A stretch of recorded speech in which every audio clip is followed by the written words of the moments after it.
Después de todo el día trabajando en la biblioteca municipal, pasé por el supermercado a comprar comida para la cena.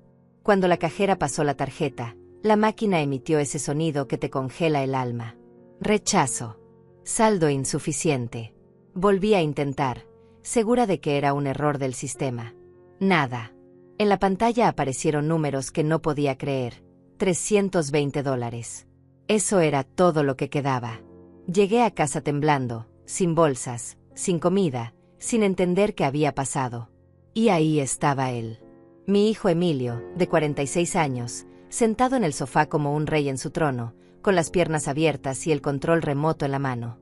Patricia, mi nuera, estaba recostada a su lado, mirando su teléfono nuevo, ese que yo no sabía que habían comprado. Emilio, ¿qué pasó con el dinero de la cuenta?, le pregunté, todavía con el bolso colgando de mi hombro, todavía tratando de respirar normal. Él ni siquiera me miró. Siguió viendo la televisión como si yo fuera una mosca molesta. Patricia compró un coche y renovó la casa de su madre con tu dinero. Yo lo aprobé, dijo. Así, con esa frialdad.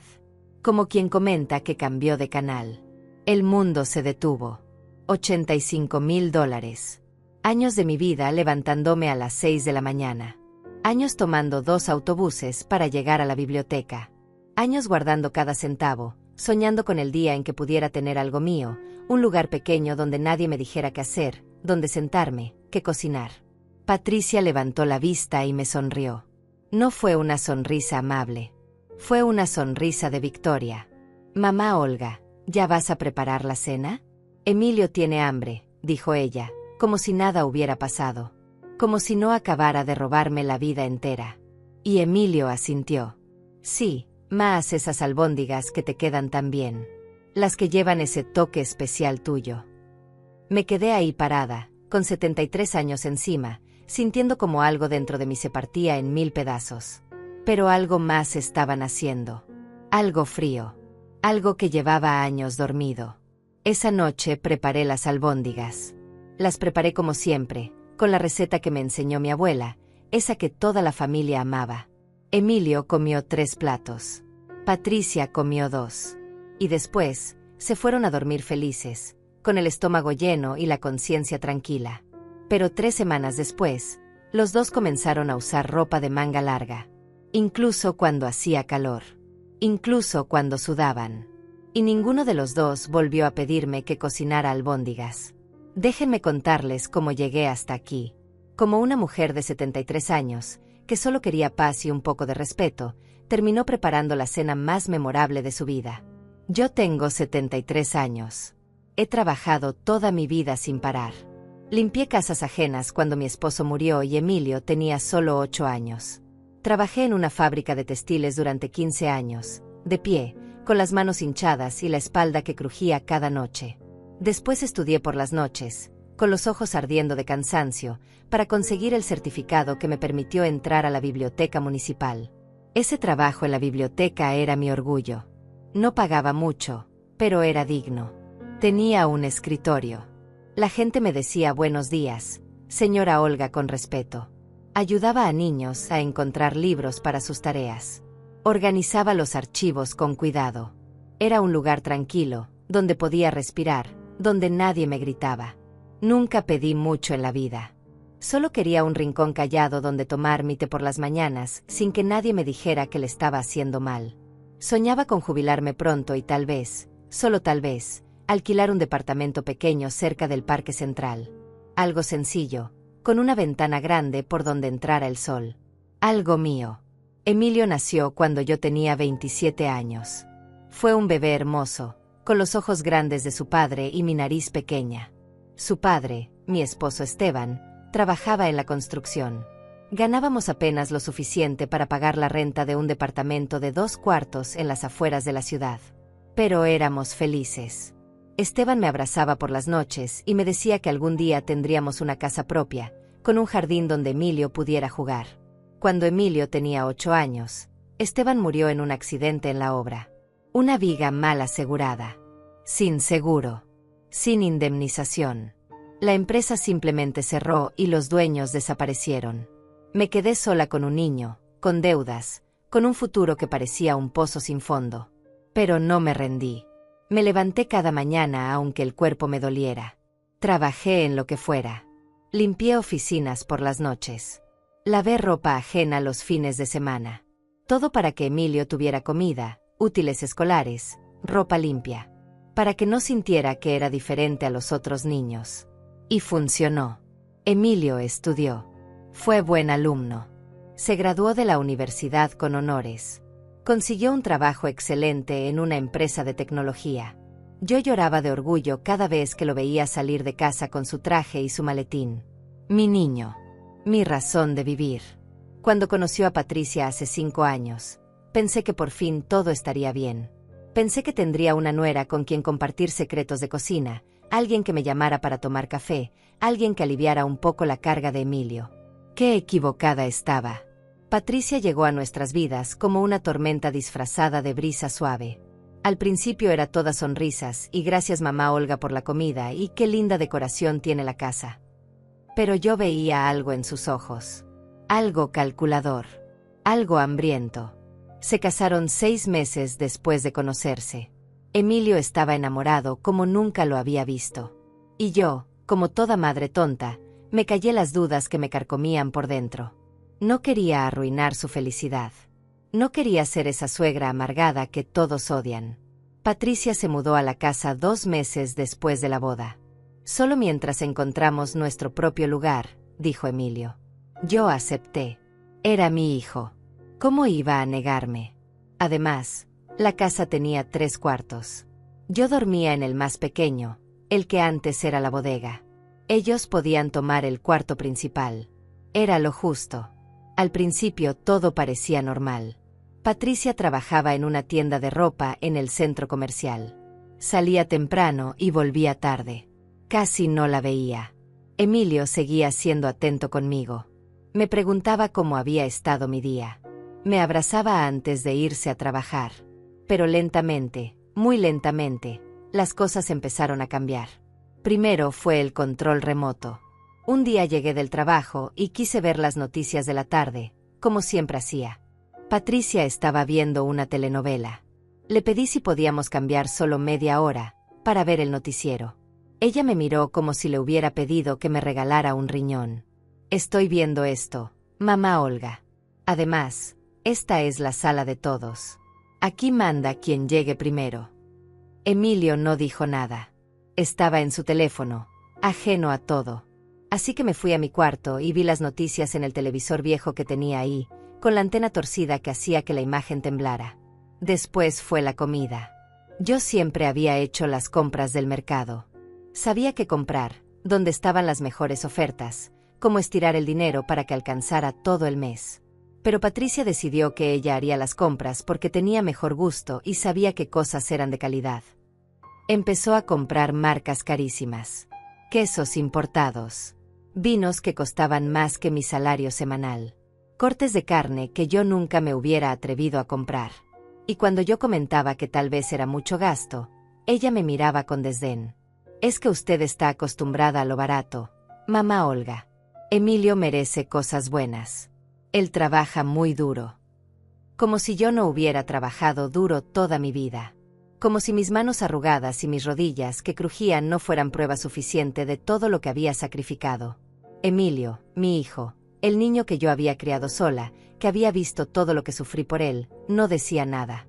Simplemente comía el queso caro y tomaba el vino importado y me daba las gracias como si yo fuera la sirvienta que había preparado la mesa.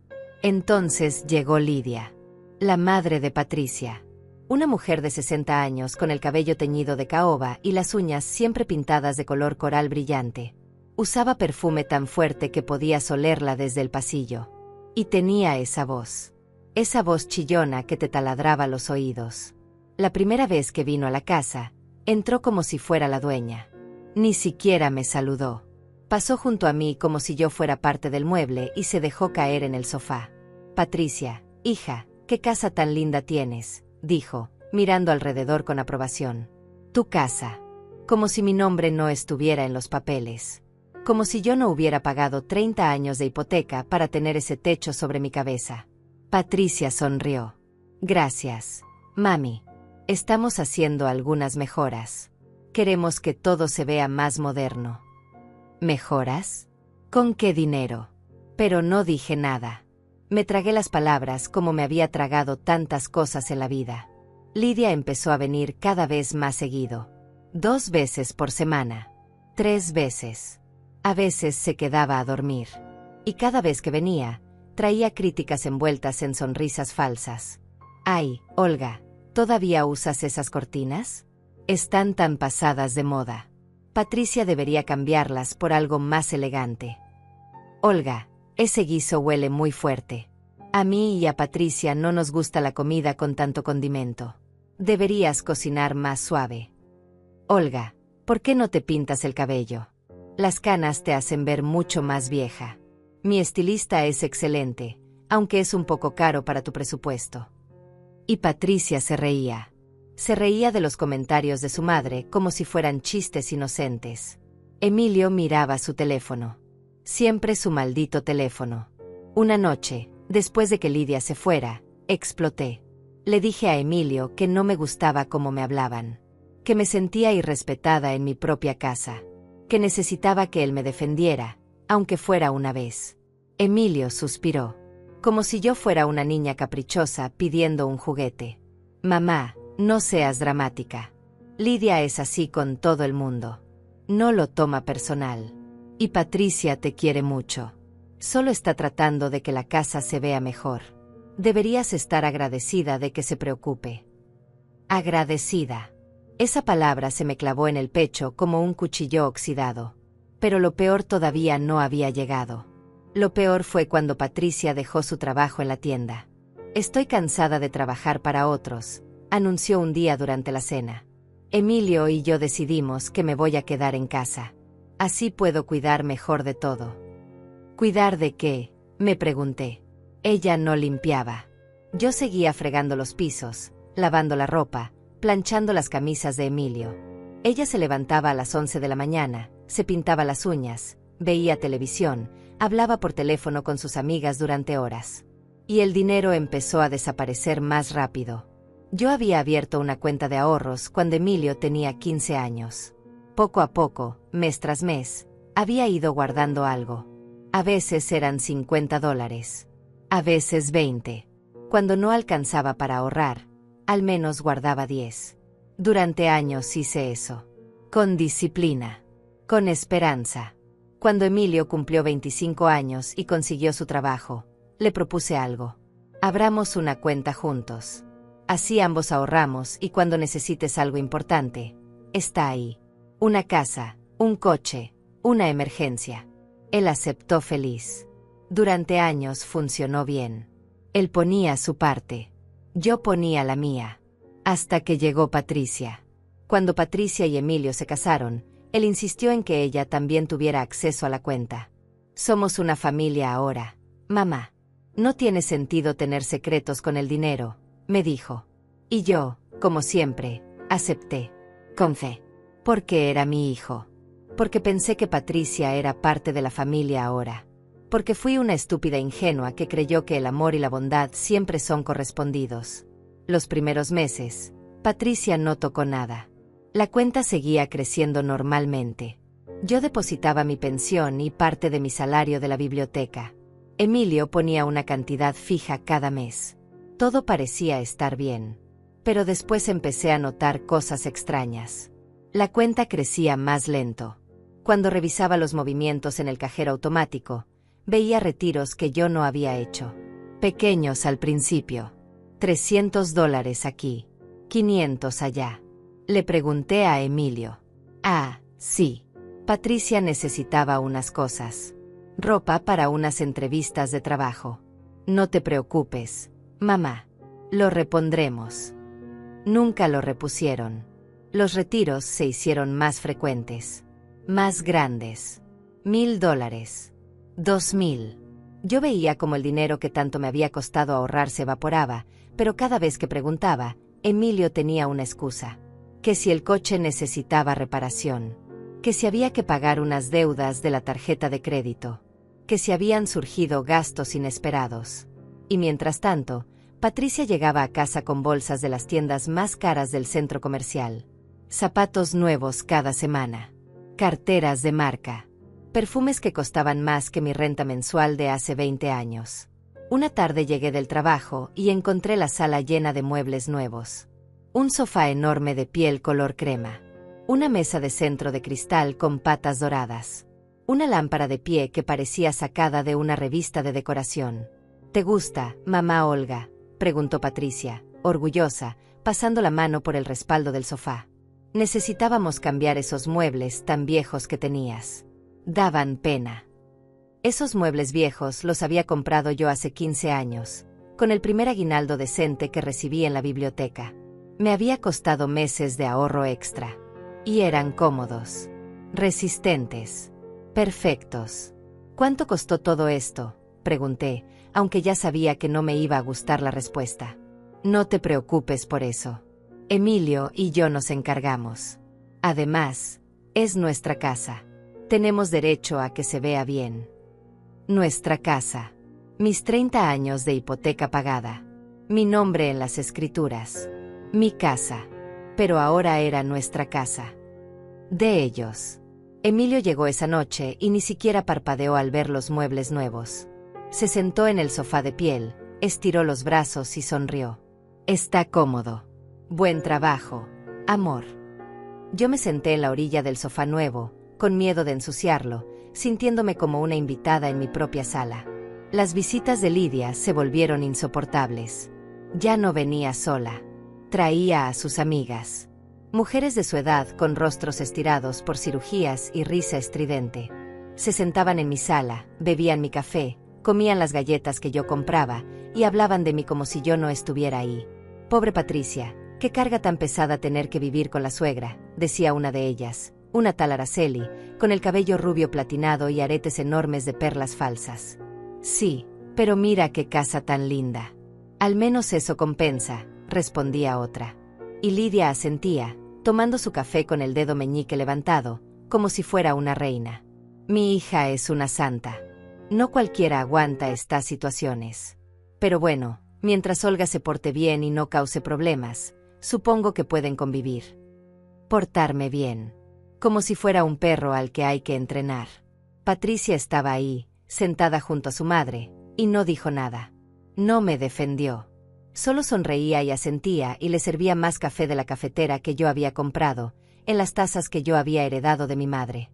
Emilio estaba en su cuarto, con la puerta cerrada, jugando videojuegos. Podía escuchar los disparos y explosiones a través de la pared.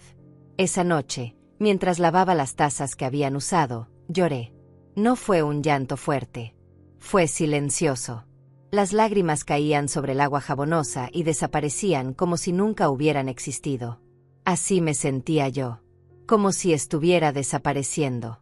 Pero lo peor, lo absolutamente peor, llegó una mañana de jueves. Yo tenía un pequeño ritual.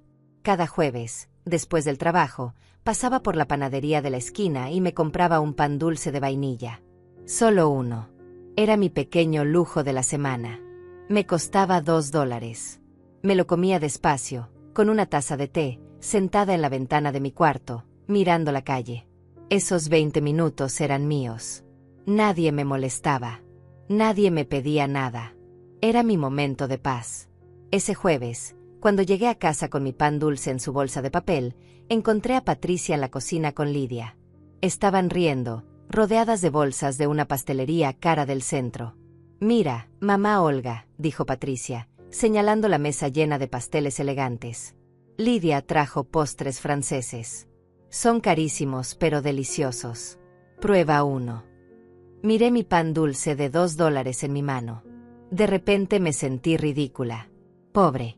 Insignificante. No, gracias. Ya tengo mi pan, dije, y me fui a mi cuarto. Escuché sus risas a través de la puerta. No sé si se estaban riendo de mí, pero sentí que sí. Sentí cada carcajada como una bofetada. Me senté en la orilla de mi cama con el pan dulce en las manos. Ni siquiera tenía ganas de comerlo ya. Lo dejé en la mesita de noche y me quedé mirando la pared. Esa pared blanca que necesitaba pintura. Esa pared que había visto todas las noches durante años. Esa pared que era testigo silencioso de mi vida que se desmoronaba. Y entonces me pregunté, ¿cuándo dejé de ser una persona y me convertí en un mueble? ¿Cuándo mi hijo dejó de verme como su madre y empezó a verme como un estorbo? ¿En qué momento perdí mi valor como ser humano? No tenía respuestas. Solo tenía cansancio. Un cansancio que me llegaba hasta los huesos. El tipo de cansancio que no se quita durmiendo. El tipo de cansancio que viene de cargar demasiado peso emocional durante demasiado tiempo. Esa noche, Emilio entró a mi cuarto. Era raro. Hacía meses que no venía. «Mamá, necesito hablar contigo», dijo, sentándose en la única silla que había en mi cuarto, esa silla de madera que crujía cada vez que alguien se movía. Mi corazón dio un salto. Tal vez por fin había notado cómo me trataban. Tal vez venía a disculparse. Tal vez todo iba a cambiar. «Patricia y yo estamos pensando en agrandar la casa», dijo. «Queremos hacer una remodelación grande. Tirar esta pared, ampliar la sala, hacer un cuarto más grande para nosotros. Necesitamos que cooperes con unos $30,000 de la cuenta». El mundo se detuvo. $30,000. $30,000 que me habían costado años. Años levantándome con dolor de espalda. Años comiendo lo más barato para poder ahorrar algo más. Años sin comprarme ropa nueva, sin ir al cine, sin darme ningún gusto. Todo guardado, centavo a centavo, para tener algo cuando ya no pudiera trabajar. Para tener una salida. Para tener dignidad. «Emilio, ese dinero es para mi retiro», dije, tratando de mantener la voz firme aunque me temblaba por dentro. «Es todo lo que tengo para cuando ya no pueda trabajar. No puedo dártelo así como así». Él suspiró. Ese suspiro que usaba cuando le parecía que yo estaba siendo difícil. Ese suspiro que me hacía sentir como una carga. «Mamá, no seas egoísta. Esta casa también es tu casa. Si la mejoramos, tú también te beneficias. Además, Patricia y yo hemos estado manteniendo muchos gastos. Es justo que cooperes más». ¿Egoísta? ¿Yo era egoísta? Yo, que había criado a este hombre sola. Yo, que me había roto la espalda trabajando para que él tuviera educación. Yo, que todavía cocinaba, limpiaba, lavaba su ropa, pagaba la luz, pagaba el agua, pagaba el gas. ¿Yo era egoísta? Emilio, yo pago la mitad de todos los servicios de esta casa. Compro comida. Limpio. Cocino. ¿Qué más quieres que haga? No se trata de eso, mamá. Se trata de ser una familia. Las familias se apoyan. ¿O es que ya no nos quieres? ¿Ya no te importa nuestra felicidad? Ahí estaba. La manipulación disfrazada de amor. La culpa envuelta en papel de regalo. Si no les daba el dinero, era porque no los quería. Si protestaba, era porque era mala madre. Me quedé callada. Emilio se levantó de la silla y me dio una palmadita en el hombro, como quien consuela a un perro. «Piénsalo, mamá. Es lo mejor para todos». Esa noche no dormí. Me quedé despierta mirando el techo, escuchando los ruidos de la casa. Patricia riéndose en el cuarto de al lado. Emilio hablando por teléfono con alguien sobre no sé qué proyecto de trabajo. La vida continuaba para todos menos para mí. A la mañana siguiente, les dije que no podía darles esos $30,000. Que lo sentía, pero ese era mi futuro. Mi seguridad. Mi única red de protección. Patricia no me habló durante una semana. Pasaba junto a mí como si yo fuera aire. Emilio estaba distante, frío. Ya no me saludaba por las mañanas. Ya no me preguntaba cómo había estado mi día. El ambiente en la casa se volvió tan tenso que dolía respirar. Lidia vino a visitarlas y la escuché hablando con Patricia en la sala. Esa vieja egoísta. Después de todo lo que ustedes hacen por ella, teniéndola aquí, dándole techo. Y se niega a ayudarlos. ¡Qué desagradecida! Yo estaba en la cocina, preparando la cena. Mis manos temblaban mientras pelaba las papas. Desagradecida. Yo era la desagradecida. Pero resistí. No les di el dinero. Y durante unas semanas, pensé que tal vez las cosas se calmarían. Que encontrarían otra forma de hacer su remodelación. Que la vida volvería a algún tipo de normalidad. Qué ingenua fui. Un sábado por la mañana, Patricia anunció que Lidia vendría a quedarse una semana completa. Va a hacerse unos trabajos dentales y necesita que alguien la cuide. Ustedes no tienen problema, ¿verdad? No era una pregunta. Era una declaración. Lidia llegó con 3 maletas. 3. Para una semana. Se instaló en mi cuarto. Es que el sofá es muy incómodo para su espalda, explicó Patricia, como si fuera lo más lógico del mundo. Tú puedes dormir en el sofá por unos días. Mamá Olga. No es mucho sacrificio. 73 años. Trabajando desde las 6 de la mañana. Llegando a casa con las piernas hinchadas. Y se suponía que debía dormir en el sofá para que Lidia, que ni siquiera vivía ahí, durmiera cómoda en mi cama. Emilio no dijo nada. Estaba viendo un partido de fútbol. El volumen tan alto que ni siquiera sé si escuchó la conversación. Esa semana fue un infierno. Lidia se comportaba como la dueña de la casa. Se levantaba a las 10 de la mañana y exigía que le preparara el desayuno. Huevos revueltos, no muy cocidos. Pan tostado, pero no muy tostado. Jugo de naranja recién exprimido. Y café con leche, pero solo con leche descremada porque estaba cuidando su figura. Yo me levantaba a las 5:30 para llegar a tiempo al trabajo. Llegaba a las 6 de la tarde, muerta de cansancio, y tenía que cocinar para 4 personas. Lavar los platos. Limpiar la cocina. Y después, cuando todos se iban a dormir en camas cómodas, yo me acostaba en el sofá, con una sábana delgada, tratando de encontrar una posición que no me matara la espalda. Una noche, cerca de las 2 de la madrugada, Lidia salió de mi cuarto y me despertó. Olga, ¿me preparas un té? No puedo dormir. La miré en la oscuridad. Su silueta contra la luz del pasillo. Y algo dentro de mí se quebró. No fue un quiebre grande, escandaloso. Fue silencioso. Como cuando se rompe una rama seca bajo la nieve. Le preparé el té. Manzanilla con miel, como le gustaba. Se lo llevé a mi cuarto, donde ella estaba acostada en mi cama, viendo videos en su teléfono. Gracias, dijo, sin mirarme. Como quien agradece al mesero en un restaurante. Volví al sofá. Me acosté. Y por primera vez en muchos años, sentí algo que no era tristeza ni cansancio. Era rabia. Rabia pura, hirviendo en mi pecho como agua a punto de evaporarse. Pero la guardé. La escondí bien adentro. Porque todavía no era el momento. La semana terminó y Lidia se fue, pero no antes de dejar mi cuarto hecho un desastre. Ropa tirada en el suelo. Toallas mojadas en la cama. Maquillaje derramado en mi mesita de noche. Botellas de pastillas por todos lados.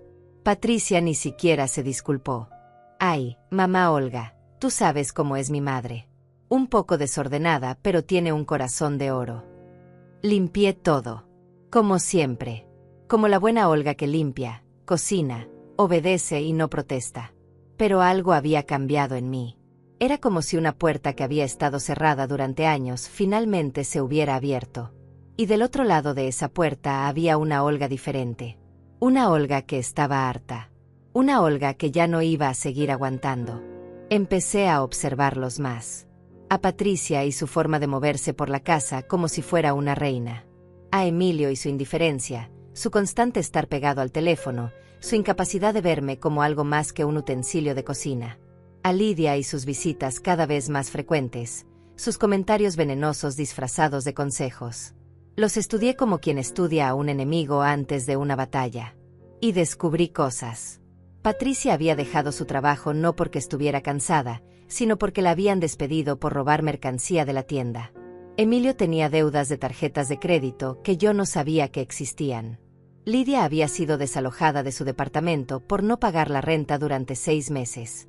Toda esa información llegó a mí de formas extrañas. Un comentario suelto de una vecina. Una carta que Patricia dejó olvidada en la mesa. Una llamada de un banco que contesté por error. Y entonces entendí. Ellos no solo me estaban usando. Me estaban sangrando seca.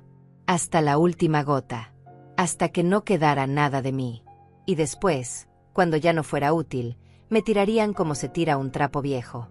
No podía permitir eso. No iba a permitir eso. Entonces llegó ese día. Ese maldito día que cambió todo. Fue un martes. Había trabajado todo el día en la biblioteca, organizando una donación enorme de libros que había llegado. Cajas y más cajas. Subir, bajar, cargar, clasificar. Mi espalda gritaba de dolor, pero yo seguía. Siempre seguía. Era lo que sabía hacer. Salí del trabajo a las 6 en punto. Me dolían las piernas. Me dolían los brazos. Me dolía el alma. Pero tenía que pasar por el supermercado. Ya no quedaba comida en casa y sabía que si llegaba sin nada, Patricia haría algún comentario mordaz sobre mi irresponsabilidad. Entré al supermercado con mi lista mental. Pan, leche, huevos, carne molida para las albóndigas que Emilio tanto amaba, verduras para la sopa, arroz. Lo básico. Nada lujoso. Nunca nada lujoso para mí. Llené el carrito lentamente, comparando precios, buscando ofertas. Cada centavo contaba. Siempre había contado. Cuando llegué a la caja, la cajera empezó a pasar los productos. El sonido del escáner. Bip, bip, bip. Un sonido que había escuchado miles de veces en mi vida. Un sonido cotidiano, casi reconfortante. El total fue $83.47. Saqué mi tarjeta de la cuenta conjunta. Esa cuenta que compartía con Emilio desde hacía años. Esa cuenta donde estaban mis ahorros, mi pensión, mi vida entera convertida en números. Pasé la tarjeta. Y ahí fue cuando mi mundo se derrumbó. Rechazo. La palabra apareció en la pantallita de la máquina como una sentencia de muerte. Rechazo. Saldo insuficiente. Debe ser un error del sistema, le dije a la cajera, sintiendo como el calor me subía a las mejillas. Déjeme intentar de nuevo. Pasé la tarjeta otra vez. Rechazo. La gente detrás de mí en la fila empezaba a impacientarse. Podía sentir sus miradas, sus suspiros, su irritación. Señora, ¿tiene otra forma de pago?, preguntó la cajera con esa mezcla de lástima y molestia que te hace querer desaparecer. No entiendo. Tiene que haber dinero. Déjeme revisar el saldo. La cajera me ayudó a verificar el saldo en la máquina. Mis manos temblaban mientras ingresaba mi código. El número apareció en la pantalla, $320.15. $320. En una cuenta que hace 2 semanas tenía $85.400. $85.000 que me había costado 30 años ahorrar. 30 años de sacrificio, de privaciones, de soñar con un futuro digno. Señora, necesito que retire los productos o que pague. Hay gente esperando, dijo la cajera. Asentí. No podía hablar. Si hablaba, iba a llorar. Y yo no iba a llorar ahí, frente a todos esos extraños. Salí del supermercado con las manos vacías. Caminé hasta la parada del autobús como un fantasma. No sentía mis piernas. No sentía nada excepto un vacío enorme en el pecho. En el autobús, saqué mi teléfono con manos temblorosas y revisé los movimientos de la cuenta. Ahí estaba todo. Negro sobre blanco. La verdad en números fríos y crueles. 22 de octubre. Retiro de $42.000. Concepto. Transferencia a cuenta terminación 7829. 25 de octubre. Retiro de $25.000. Concepto. Transferencia a cuenta terminación 7829. 28 de octubre. Retiro de $17.800. Concepto. Transferencia a cuenta terminación 7829. Todo en la misma semana. Todo a la misma cuenta. La cuenta de Patricia. Se habían llevado todo. Absolutamente todo. Y lo habían hecho mientras yo trabajaba, mientras yo limpiaba, mientras yo cocinaba para ellos. El autobús se movía por la ciudad y yo miraba por la ventana sin ver nada. Las luces de la calle se mezclaban con las lágrimas que ya no podía contener. Pero lloré en silencio. Siempre en silencio. Cuando llegué a casa, Emilio estaba en el sofá.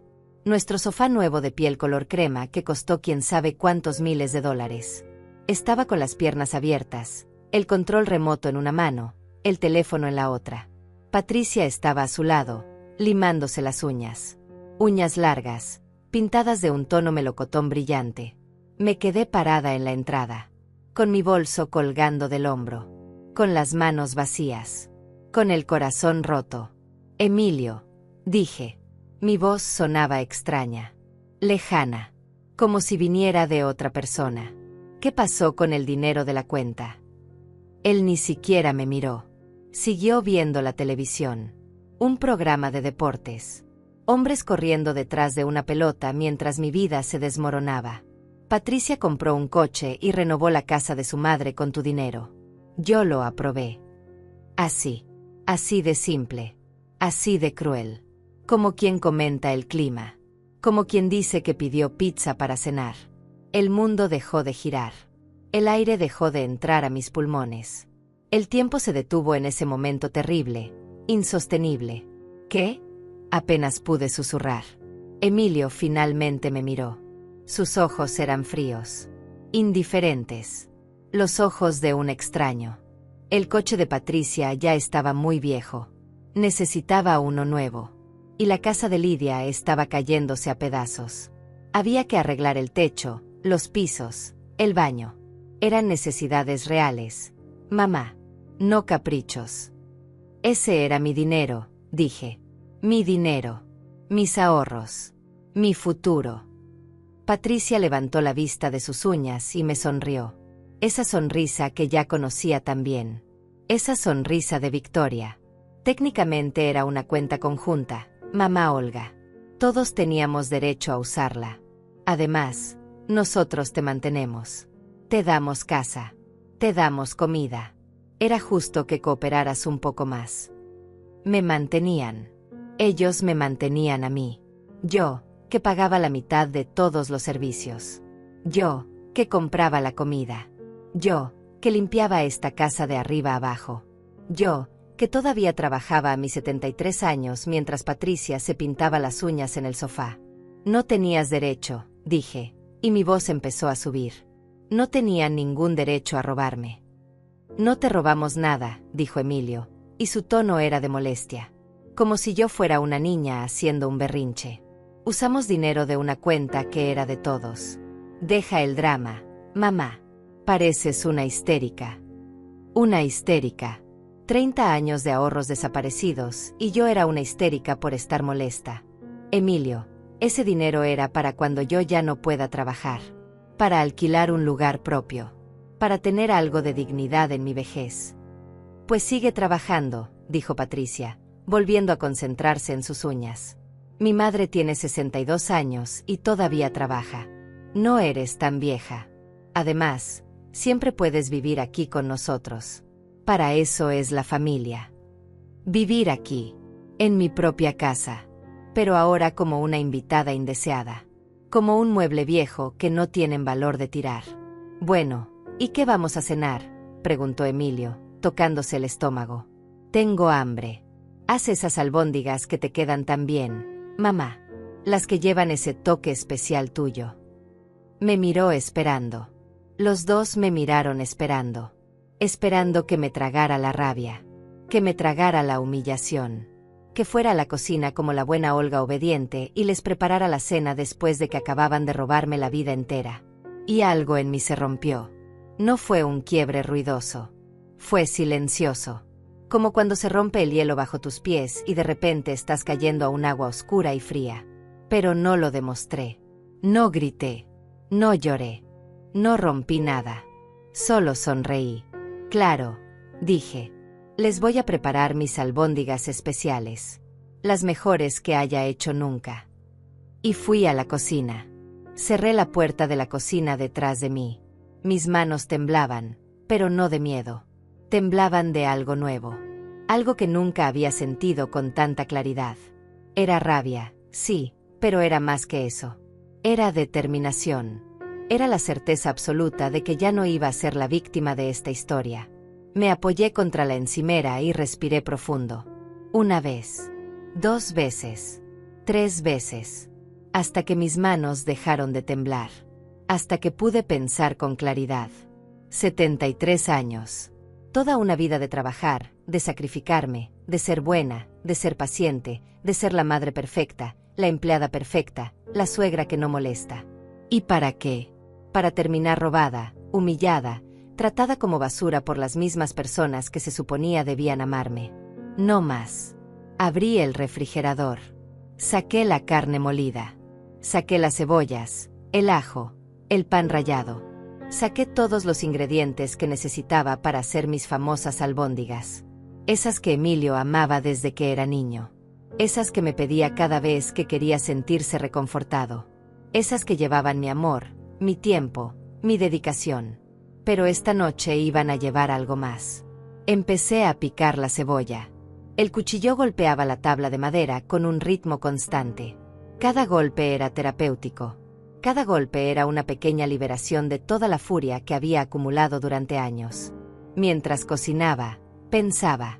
Mi mente trabajaba rápido, calculando, planeando. No iba a hacer nada ilegal.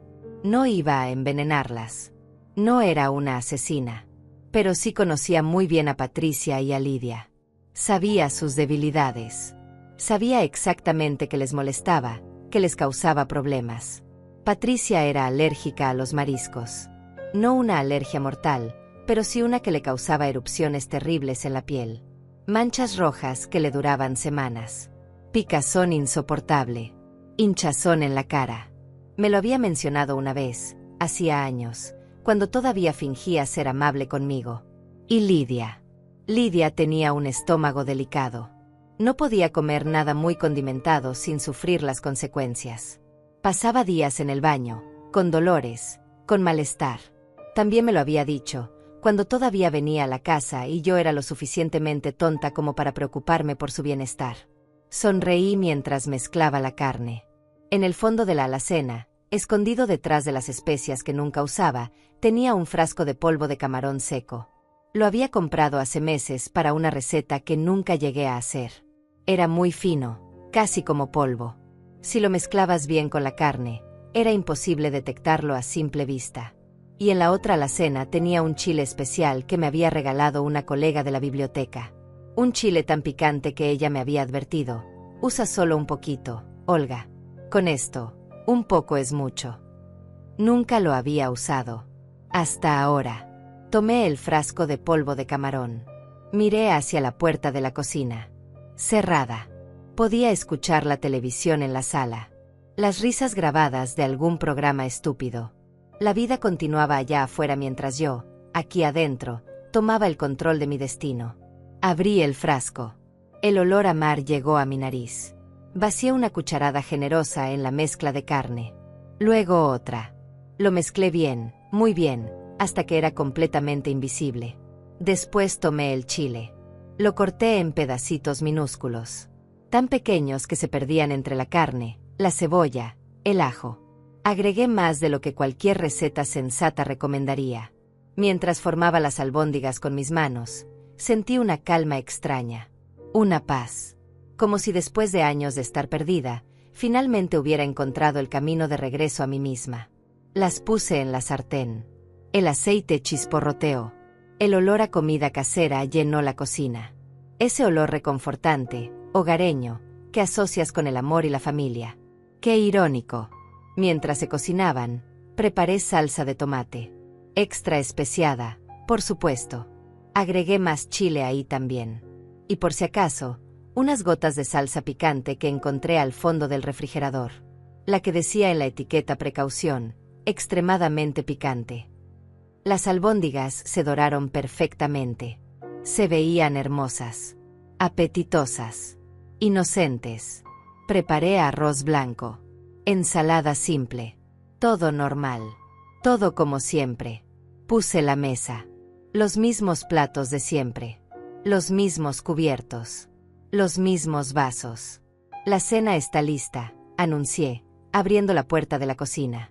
Emilio y Patricia vinieron a la mesa como llenas al olor de sangre. Se sentaron. Emilio se frotó las manos con anticipación. Huele delicioso, mamá. Sabía que no ibas a decepcionarme. No ibas a decepcionarme.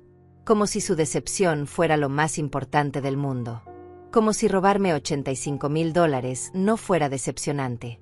Como si tratarme como basura no fuera decepcionante. Les serví 3 albóndigas grandes para cada uno.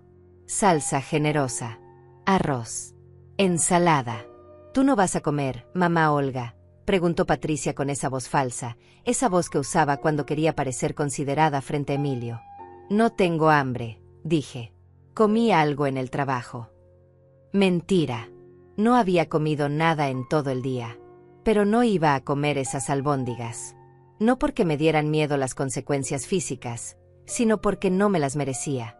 Esas albóndigas estaban hechas con un propósito muy específico. Emilio dio la primera mordida. Cerró los ojos. Deliciosas como siempre. Nadie cocina como tú, mamá. Patricia también comió.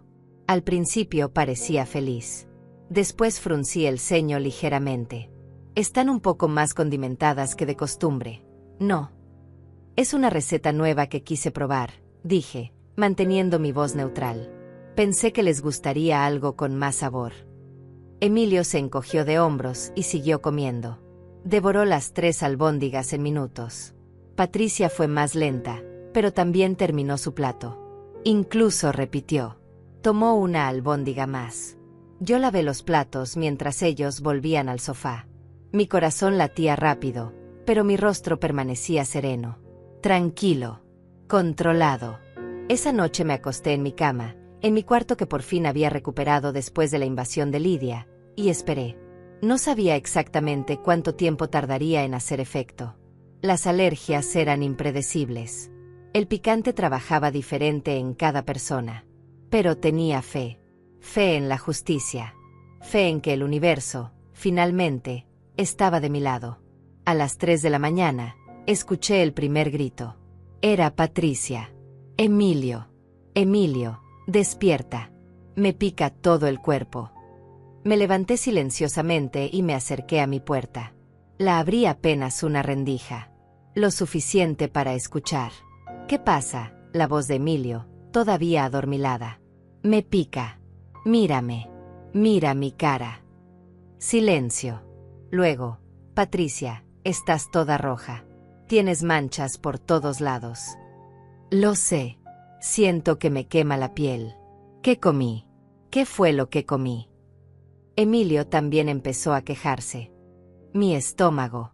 Dios, mi estómago se siente raro. Como si estuviera ardiendo por dentro. Necesito ir al baño, gritó Patricia. La escuché correr por el pasillo. La puerta del baño se cerró de golpe. Emilio también se levantó. Patricia, apúrate. Yo también necesito el baño. Estoy ocupada. Ve al otro baño. El sonido de pies corriendo. Otra puerta cerrándose. Y entonces empezó la sinfonía. Los gemidos. Los quejidos. Los sonidos que no voy a describir, pero que todos podemos imaginar. El agua corriendo constantemente. Patricia llorando. Emilio maldiciendo. Me metí de nuevo en mi cama y sonreí en la oscuridad. No era una sonrisa de alegría. Era una sonrisa de justicia. De equilibrio restaurado. De dignidad recuperada. A la mañana siguiente, Patricia no salió de su cuarto. Cuando finalmente lo hizo, cerca del mediodía, su cara era un mapa de manchas rojas. Tenía los ojos hinchados. La piel de sus brazos estaba cubierta de erupciones que parecían quemaduras. ¿Qué me pasó?, me preguntó, casi llorando. ¿Qué había en esa comida? Lo mismo de siempre, dije con inocencia.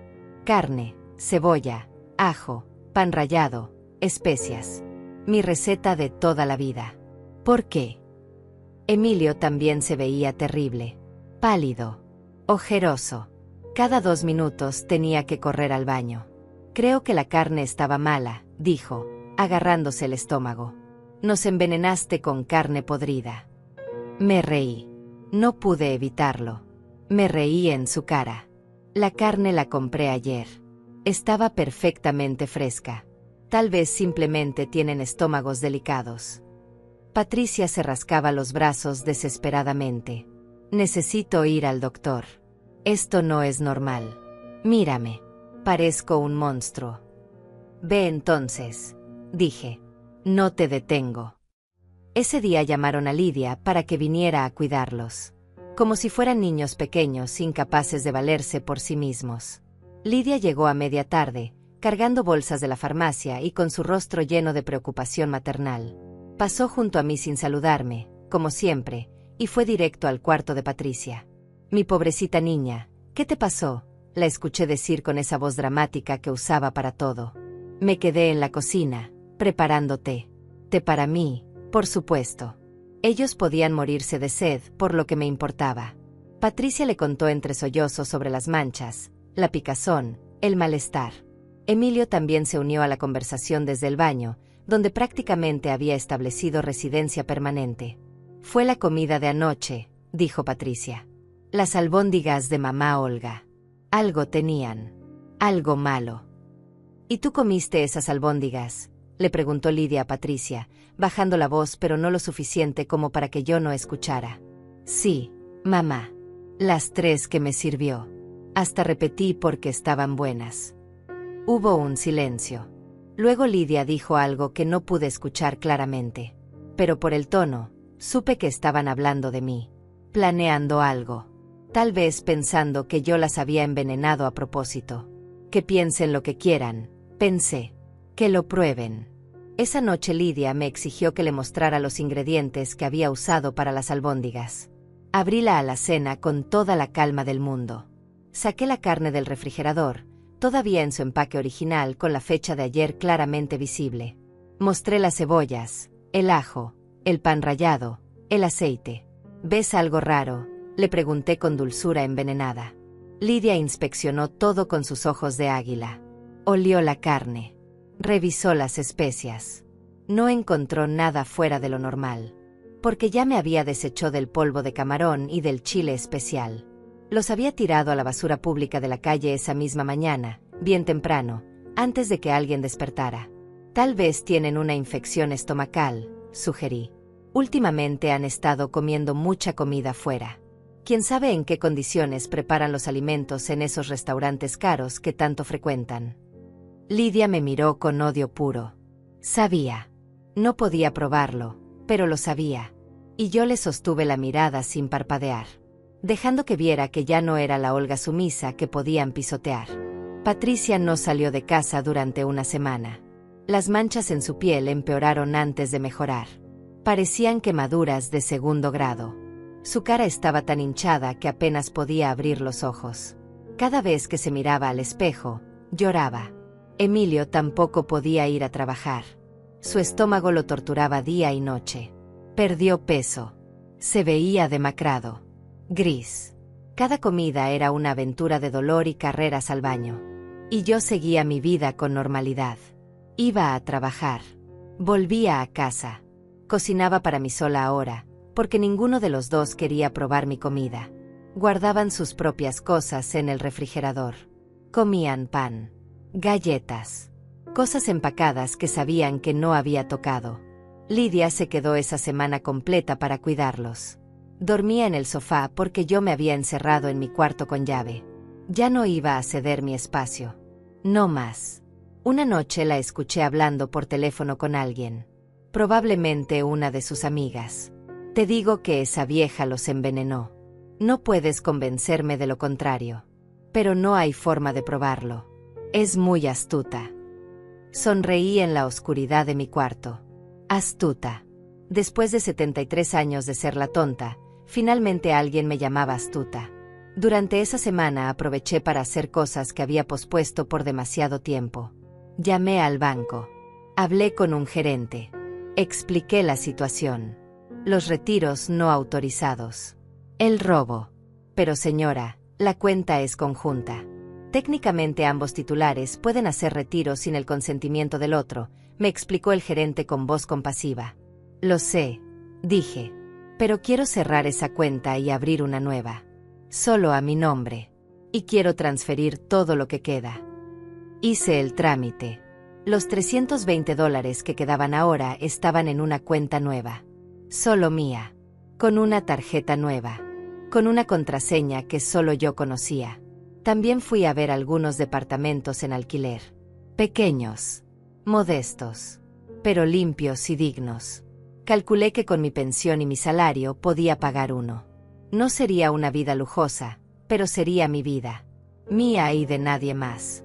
Una mujer de la inmobiliaria me mostró un estudio en un tercer piso. Tenía una ventana grande que daba a un parque. La luz de la tarde entraba y pintaba todo de dorado. «Es perfecto», dije.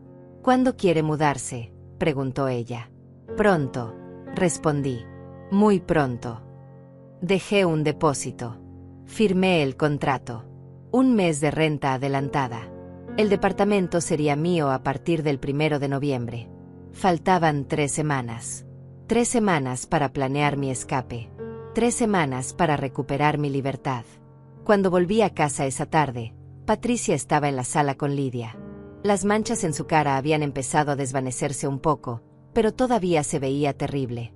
Estaba usando una blusa de manga larga a pesar del calor, para cubrir las erupciones de sus brazos. «Mamá Olga», me llamó cuando me vio entrar. Su voz era diferente, menos arrogante, más cautelosa. Me detuve y la miré. No dije nada. Solo esperé. «¿Podrías cocinar algo simple para la cena? Emilio y yo todavía no nos sentimos bien del estómago. Algo ligero. Por favor. Por favor». Hacía meses que no escuchaba esa palabra de su boca dirigida a mí. «No», dije simplemente. Patricia parpadeó, confundida. «No. No. Yo cocino para mí. Ustedes pueden cocinar para ustedes. O pueden pedir comida. O pueden morirse de hambre. Me da igual». Lidia se levantó del sofá como impulsada por un resorte. «¿Cómo te atreves a hablarle así a mi hija?». La miré. Esa mujer que había invadido mi espacio, que había dormido en mi cama, que me había tratado como sirvienta, que había criado a una hija que pensaba que el mundo le debía todo. «Tu hija y mi hijo me robaron $85,000, dije con voz clara y fuerte. «Compraron un coche para ella y renovaron tu casa. Mi casa, que yo pagué durante 30 años, la están tratando como si fuera de ellos. Me han humillado, despreciado, usado y desechado. Así que no, Lidia. Ya no voy a cocinar para ellos. Ya no voy a limpiar para ellos. Ya no voy a hacer nada para ellos». El silencio que siguió fue ensordecedor. Patricia se puso pálida. Bueno, más pálida de lo que ya estaba con las manchas. «Mamá Olga, nosotros». «Yo no quise». «Sí quisiste», la interrumpí. «Quisiste exactamente esto. Querías mi dinero. Querías mi casa. Querías usarme hasta que no quedara nada. Pues felicidades. Lo lograste. Ya no queda nada de la Olga tonta que era antes». Emilio salió del baño en ese momento, todavía viéndose enfermo. «¿Qué está pasando? ¿Por qué están gritando?». «Tu madre nos está insultando», dijo Lidia con indignación. «Tu madre les está diciendo la verdad», corregí. «Y si no les gusta, pueden irse. Pueden irse a vivir a la casa renovada de Lidia. Pueden usar el coche nuevo de Patricia. Pueden hacer lo que quieran. Pero ya no van a usar mi casa, mi dinero ni mi paciencia». Emilio me miró como si no me reconociera. Y tenía razón. Esta no era la madre que él conocía. Esta era una mujer nueva. Una mujer que había encontrado su columna vertebral después de 73 años. «Mamá, está siendo irracional», dijo él, tratando de usar ese tono condescendiente que antes funcionaba. «Entiendo que estés molesta por el dinero, pero fue una decisión familiar. Podemos hablarlo». «No hay nada que hablar», dije. «La decisión está tomada. Y si no les gusta, la puerta está ahí». Me fui a mi cuarto. Cerré la puerta. Puse el seguro. Y por primera vez en años, me senté en mi cama y respiré. Respiré profundo. Respiré libre. Afuera podía escuchar sus voces alteradas. Lidia gritando sobre mi falta de respeto. Patricia llorando sobre su piel arruinada. Emilio tratando de calmarlas a ambas. Pero sus voces sonaban lejanas. Como un programa de televisión en otra habitación. Presente pero irrelevante. Saqué mi teléfono y abrí las fotos del departamento que acababa de alquilar. Esa ventana grande. Esa luz dorada. Ese espacio que pronto sería mío. 3 semanas. Solo tenía que aguantar 3 semanas más. Y después, sería libre. Las siguientes 2 semanas fueron extrañas. Como vivir en una casa donde todos son fantasmas que se cruzan pero no se tocan. Patricia y Emilio me evitaban. Yo los evitaba a ellos. Lidia había vuelto a su casa renovada, no sin antes lanzarme miradas asesinas y murmurar cosas sobre viejas malagradecidas. Las manchas de Patricia tardaron casi 3 semanas completas en desaparecer. 3 semanas usando mangas largas incluso cuando el calor era insoportable. 3 semanas sin poder ponerse sus vestidos escotados, sus blusas de tirantes, toda esa ropa que le gustaba usar para presumir. 3 semanas mirándose al espejo y llorando porque su piel perfecta ahora estaba manchada, irritada, arruinada. Emilio finalmente pudo volver al trabajo después de 2 semanas, pero seguía delgado, pálido, con ojeras profundas. Su estómago había quedado sensible. Ya no podía comer cualquier cosa sin consecuencias. Cada comida era una ruleta rusa de dolor abdominal. Y yo observaba. Observaba sin decir nada, sin mostrar satisfacción. Pero por dentro, sentía esa justicia fría, esa sensación de equilibrio que había estado ausente durante tanto tiempo. Una noche, Emilio tocó a la puerta de mi cuarto. Era tarde, casi las 11. «Mamá, ¿podemos hablar?», preguntó a través de la puerta. Consideré no abrir. Consideré decirle que se fuera. Pero algo en su voz sonaba diferente. Más pequeño. Más humano. Abrí la puerta. Él estaba ahí parado, en pijama, con el cabello desordenado, viéndose más como el niño que yo recordaba que como el hombre en el que se había convertido. «¿Qué quieres?», pregunté, manteniendo mi voz neutral. «Quiero disculparme», dijo. Y por primera vez en meses, me miró a los ojos. Realmente me miró. No dije nada. Solo esperé. Sé que lo que hicimos estuvo mal. Lo del dinero. Debí preguntarte primero. Debí ser mejor hijo. Palabras. Solo palabras. Después de todo lo que había pasado. «¿Patricia te pidió que vinieras a decir esto?», pregunté. «No. Ella ni siquiera sabe que estoy aquí. De hecho, no me está hablando. Dice que es mi culpa que le haya pasado lo de la piel. Que debí haberme dado cuenta de que algo andaba mal con la comida». Interesante. El paraíso no era tan perfecto, después de todo. «Mamá, sé que suena patético, pero te extraño. Extraño cómo eran las cosas antes. Cuando todavía nos llevábamos bien. Antes de que me robaras todo mi dinero», dije sin emoción. «Antes de que tu esposa me tratara como basura. Antes de que me hiciera sentir invisible en mi propia casa». Él agachó la cabeza. «Lo sé. Lo arruiné todo. Y no sé cómo arreglarlo». «No puedes», dije simplemente. «Lo que rompiste no se puede arreglar, Emilio. Rompiste mi confianza. Rompiste mi corazón. Rompiste años de sacrificio. ¿Cómo se arregla eso?». «No lo sé», susurró. Y por un momento, vi lágrimas en sus ojos. Parte de mí, esa parte que todavía era madre, quiso abrazarlo. Quiso consolarlo. Quiso decirle que todo estaría bien. Pero esa parte era pequeña ahora. Muy pequeña. La había enterrado bajo capas de dolor y desilusión. «Emilio, criarte fue lo mejor que hice en mi vida. Pero dejarte usar mi amor como arma contra mí fue lo peor. Ya no voy a cometer ese error». «¿Qué significa eso?», preguntó, y había miedo en su voz. «Significa que me voy», dije. «Ya alquilé un departamento. Me mudo en una semana». El shock en su rostro hubiera sido cómico en otras circunstancias. «¿Te vas? ¿A dónde? ¿Cómo vas a pagar?». «Eso ya no es tu problema», respondí. «Encontraré la forma. Lo que sé es que ya no puedo vivir aquí. No después de todo». «Pero mamá, esta es tu casa». «Era mi casa», corregí. «Ahora es solo un lugar donde me hacen sentir miserable. Y tengo 73 años. No me queda tanto tiempo en este mundo. No voy a desperdiciar lo que me queda siendo infeliz». Emilio se quedó callado, procesando, probablemente calculando cómo iba a afectar esto su economía. Porque sin mi pensión, sin mi contribución a los gastos, las cosas iban a ponerse difíciles para él y Patricia. «¿Y si te devolvemos el dinero?», dijo de repente. «Poco a poco. Podemos hacer un plan de pagos». Te devolveremos cada centavo. Me reí. Fue una risa seca, sin alegría. Emilio, ustedes gastaron $85,000 en un mes. En un coche y una renovación. ¿De dónde van a sacar dinero para devolverme? Además, ya no se trata del dinero. Se trata de que me traicionaron, de que me hicieron sentir como nada. Mamá, por favor, déjame arreglarlo. No, dije firmemente. Ya tomé mi decisión. Y esta vez, nadie me va a hacer cambiar de opinión. Cerré la puerta. Escuché sus pasos alejándose lentamente por el pasillo. Escuché la puerta de su cuarto cerrarse.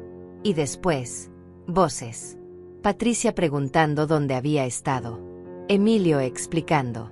Patricia gritando. ¿Cómo que se va? ¿Y quién va a pagar la luz? ¿El agua? ¿El gas?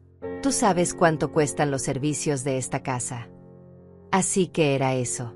No les importaba que me fuera porque me perdían como madre. Les importaba porque me perdían como fuente de ingresos. Los siguientes días fueron un ballet silencioso de evitación mutua. Yo empecé a empacar mis cosas. No tenía mucho. 73 años de vida cabían en 5 cajas de cartón. Ropa. Algunos libros. Fotos viejas. Las joyas de mi madre. La tetera que me regaló Esteban cuando cumplimos 5 años de casados. Patricia me veía empacar desde la puerta, con los brazos cruzados. Sus manchas habían desaparecido finalmente, pero su expresión era amarga. ¿De verdad nos vas a hacer esto?, preguntó un día. ¿Hacerles qué?, respondí sin dejar de doblar ropa. Irme de mi propia casa porque ustedes la convirtieron en un infierno. Esta siempre fue nuestra casa también. Emilio es tu hijo. Tiene derecho a vivir aquí. Tiene razón, dije. Por eso me voy yo. Pueden quedarse con la casa. Disfrútenla. Llénenla de muebles caros y comida importada. Inviten a Lidia a vivir aquí permanentemente si quieren. Hagan lo que les dé la gana. Eres una egoísta, escupió ella. Una vieja egoísta que solo piensa en sí misma. La miré. Realmente la miré. Esa mujer que había llegado a mi vida como una tormenta y había destruido todo a su paso. Patricia, tú tomaste $85,000 míos sin preguntarme. Compraste un coche para ti. Renovaste la casa de tu madre. Me trataste como sirvienta en mi propia casa. Y yo soy la egoísta por querer tener paz en mis últimos años de vida. Ese dinero estaba en una cuenta conjunta. Era tanto tuyo como nuestro. Sigue diciéndote eso, dije. Tal vez algún día te lo creas. Ella se fue furiosa, azotando puertas. Y yo seguí empacando. El día antes de mi mudanza, contraté un pequeño camión de mudanzas. No necesitaba mucho espacio. Mis 5 cajas. Un colchón que compré usado pero en buen estado. Algunos platos y ollas que compré en el mercado de pulgas.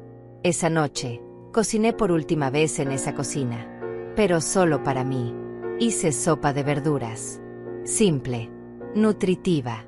La comí lentamente, saboreando cada cucharada, mirando por la ventana hacia el callejón que había visto durante tantos años. Emilio no salió de su cuarto en todo el día. Patricia tampoco. Era como si estuvieran haciendo duelo. Pero no por mí. Por su fuente de ingresos. Por su comodidad. Por su conveniencia. A la mañana siguiente, el camión llegó puntual. 2 hombres jóvenes me ayudaron a cargar mis cosas. No tomó mucho tiempo. Media hora y ya estaba todo adentro. Cuando estaba por salir, Emilio apareció. Tenía los ojos rojos. No sé si había llorado o simplemente no había dormido. «Mamá, ¿de verdad te vas?», preguntó, como si todavía no lo pudiera creer. «Sí, Emilio. Me voy». «¿Y si te necesito? ¿Y si algo pasa?». Lo miré. Mi hijo. El bebé que había cargado. El niño que había criado sola. El hombre que me había traicionado. «Tienes mi número», dije. «Pero Emilio, entiende esto. Ya no voy a venir corriendo cada vez que me necesites. Ya no soy tu red de seguridad. Ya no soy tu fuente de dinero. Ya no soy tu sirvienta. Si me llamas, será como hijo, no como alguien que necesita algo de mí.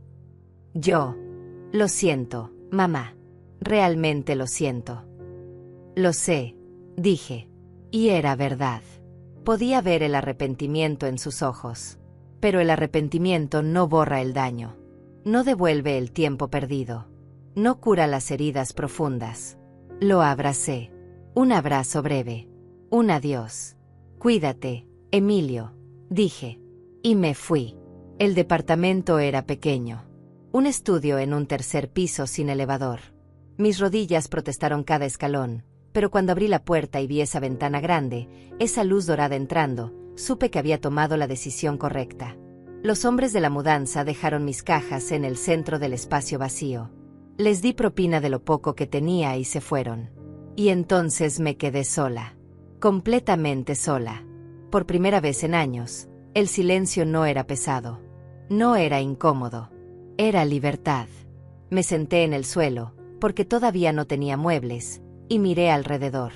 Las paredes estaban pintadas de blanco. El piso era de madera vieja pero limpia.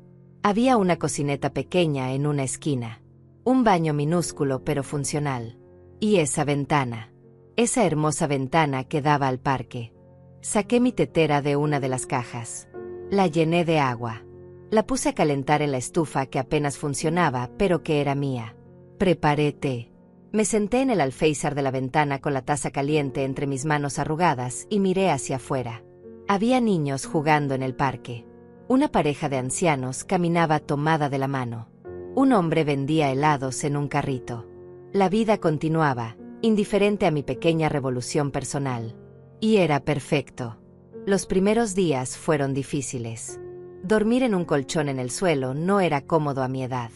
Cocinar con 2 ollas y 3 platos requería creatividad. Pero cada incomodidad era mía. Cada decisión era mía. Cada momento de silencio era mío. Compré cosas de segunda mano. Una mesa pequeña. 2 sillas. Un sillón desgastado pero cómodo. Cortinas color marfil que dejaban pasar la luz. Plantas para la ventana. Poco a poco, el espacio vacío se convirtió en un hogar. Un hogar de verdad. No una casa donde era tolerada. Un hogar. Emilio me llamó 3 veces la primera semana. Yo contesté solo la primera vez. Mamá, ¿cómo estás? ¿Necesitas algo? Estoy bien, Emilio. No necesito nada. La casa se siente vacía sin ti. Eso me hizo reír. Vacía. La casa se sentía vacía para la hora que no había nadie cocinando, limpiando, pagando la mitad de todo. Te acostumbrarás, fue todo lo que dije. Las otras 2 llamadas no las contesté. Le mandé un mensaje. Estoy bien. Déjame vivir mi vida en paz. Patricia nunca llamó. No esperaba que lo hiciera. Lidia, sorprendentemente, sí. Fue la 4ª semana después de mi mudanza. Olga, necesito hablar contigo, dijo con esa voz que intentaba sonar conciliadora, pero que solo sonaba falsa. ¿Sobre qué, Lidia? Sobre mi hija. Sobre Emilio. Están teniendo problemas económicos. La casa es cara. Los servicios son caros. Necesitan ayuda. Que vendan el coche, dije sin emoción. Ese coche que compraron con mis $85,000. Seguro les da suficiente dinero para pagar las cuentas por un tiempo.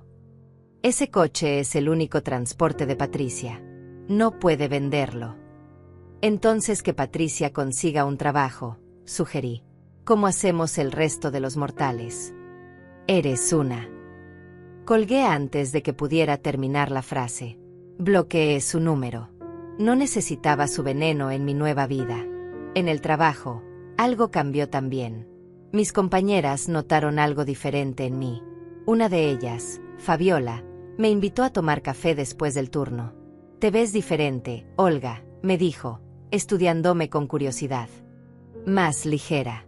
Como si te hubieras quitado un peso de encima. Me mudé, le conté. Dejé la casa donde vivía con mi hijo. ¿Y eso te hace feliz? Pensé en la pregunta. ¿Feliz? No estaba segura de conocer esa palabra todavía. Pero había algo. Me hace libre, dije finalmente. Fabiola sonrió.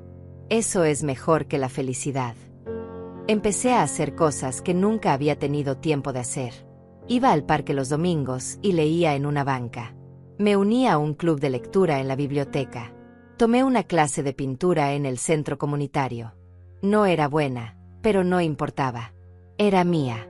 Una tarde, 2 meses después de mi mudanza, estaba en el mercado comprando verduras cuando vi a Patricia. Ella también me vio. Por un momento, consideré voltearme y esconderme entre los puestos. Pero ya no era esa Olga. Ya no huía. Ella se acercó. Se veía cansada. Ojeras profundas. El cabello sin brillo. Las uñas sin pintar. «Mamá Olga», dijo, y su voz sonaba pequeña. «Patricia». Nos quedamos ahí paradas, en medio del bullicio del mercado, rodeadas de gente que regateaba precios y vendedores que gritaban sus ofertas. «¿Cómo has estado?», preguntó ella. «Bien. ¿Y tú?». «Las cosas están difíciles. Emilio tuvo que pedir un préstamo para pagar las cuentas. Yo conseguí trabajo en una tienda de nuevo. No es lo mismo que antes, pero…». Se calló, esperando que, no lo sé, compasión, lástima, que le ofreciera ayuda. «Me alegro que hayas encontrado trabajo», dije con neutralidad. «Mamá Olga, yo quiero disculparme por todo. Sé que fui terrible contigo. Sé que te traté mal. No tengo excusa. Solo, lo siento». Miré a esta mujer que había sido la fuente de tanto dolor. Y sentí nada. Ni rabia. Ni satisfacción. Ni siquiera lástima. Solo indiferencia. «Patricia, aprecio la disculpa. Pero no cambia nada. Lo que pasó, pasó. Y yo ya seguí adelante. ¿Hay alguna forma de arreglarlo? ¿De que vuelvas?». «No», dije firmemente. «No voy a volver. Encontré mi paz. Encontré mi espacio. Y no voy a renunciar a eso». Ella asintió. Lágrimas corrían por sus mejillas. Pero no eran mi problema. «Ya no». «Cuídate, Patricia», dije, y me alejé entre los puestos del mercado. No miré atrás. 3 meses después de mi mudanza, Emilio apareció en mi departamento. No había llamado antes. Simplemente tocó a la puerta un sábado por la mañana. Abrí. Él estaba ahí, con una bolsa en la mano, viéndose inseguro. «Hola, mamá». «Emilio, ¿qué haces aquí?». «Quería verte. Ver cómo estás. Traje pan dulce. De esa panadería que te gusta». Lo dejé entrar. Mi departamento pequeño. Mi espacio humilde. Me preguntaba qué pensaría. Si lo vería como un fracaso. Como una caída. Pero cuando entró, solo miró alrededor con sorpresa. «Está lindo, mamá. Acogedor». «Es mío», dije simplemente. «Cada centímetro es mío». Preparé café. Nos sentamos en mi mesa pequeña. Comimos el pan dulce en silencio durante unos minutos. «Patricia y yo nos estamos divorciando», dijo finalmente. No me sorprendió. Cuando quitas el dinero fácil de la ecuación, muchas relaciones colapsan. «Lo siento», dije, porque era lo que se suponía que debía decir. «No lo sientas. Fue lo mejor». Ella no era la persona que yo pensaba. O tal vez sí lo era, y yo solo no quería verlo. Y Lidia regresó a vivir con Patricia. Al parecer la casa renovada no era tan buena después de todo. Problemas con la plomería, con la electricidad. Gastaron mi dinero en apariencias, pero no en cosas importantes. «Karma. Hermoso karma. ¿Y tú?», pregunté. «¿Cómo estás?». «Sobreviviendo. Aprendiendo. Creciendo. Espero». Me miró con ojos honestos. «Mamá, sé que arruiné todo. Sé que no merezco tu perdón. Pero quiero que sepas que aprendí la lección. De la forma más dura posible». «¿Y qué lección fue esa?», pregunté. «Que el dinero no es lo más importante. Que la familia no se mide en lo que pueden darte, sino en cómo te tratan. Que tú fuiste la mejor madre que pude tener, y yo fui el peor hijo». No lloré. Ya había derramado todas mis lágrimas. Pero sentí algo. No, perdón, todavía no. Pero tal vez, eventualmente, podría llegar ahí. Emilio, no sé si algún día podré perdonarte completamente. Pero aprecio que hayas venido. Que hayas sido honesto. ¿Puedo visitarte de nuevo?, preguntó con esperanza. No para pedir nada. Solo para estar. Para reconstruir algo, aunque sea pequeño. Lo pensé. Parte de mí quería decir que no. Que era muy tarde. Que el daño era irreparable. Pero otra parte, esa parte que todavía era madre, que siempre sería madre, quería darle una oportunidad. Una vez al mes, dije. Puedes venir una vez al mes. Pero con una condición. Lo que sea. Que nunca, nunca más me pidas dinero. Que nunca más me hagas sentir como si mi valor estuviera en lo que puedo darte. Si vienes, vienes porque quieres ver a tu madre. No porque necesitas algo. Te lo prometo, dijo, y por primera vez en años, le creí. Ahora, 6 meses después de mi mudanza, mi vida es simple pero hermosa. Me levanto cuando quiero. Desayuno en mi ventana mirando el parque. Voy a trabajar y vuelvo a mi hogar. Mi hogar. Los fines de semana pinto acuarelas terribles, pero que me hacen feliz.